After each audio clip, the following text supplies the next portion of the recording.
বুঝো না, আমি একটু বাইরে যাচ্ছি, তোমার কি কিছু লাগবে? না, আমার কিছু লাগবে না। আচ্ছা ভাই বলো, কিন্তু তোমার যদি কিছু দরকার হয় তাহলে এখন কিন্তু তুমি আমাকে বলতে পারো। না গো, আমার আসলে কিছু লাগবে না, তুমি যাও ঘুরে আসো। বলছি পুতো না, আমি শপিং মলে আছি, তোমার কি কিছু লাগবে? না গো, আমার কিছু লাগবে না। হ্যালো পুতো না, আমি ফলের দোকানের সামনে আছি, তোমার কি কিছু লাগবে? লাগলে বলতে পারো। না গো, আমার ফলমূল কিছু লাগবে না।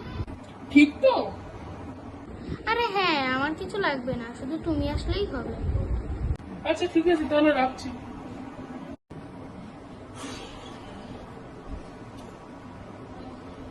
কি গো, তুমি চলে এসেছো? কি এনেছো আমার জন্য? তাড়াতাড়ি দেখাও। আর তুমিই তো বললে তোমার কিছু লাগবে না। মানে কি, আমি কিছু আনতে বলিনি যে তুমি না নিয়ে চলে আসবা? কি যন্ত্রণা করলাম। হ্যাঁ, আমি কিছু আনতে না বলছি ঠিকই, কিন্তু তুমি আমার জন্য একটা সারপ্রাইজ তো নিয়ে আসবা, তা না তুমি ঢ্যাং ঢ্যাং করে চলে আসলে।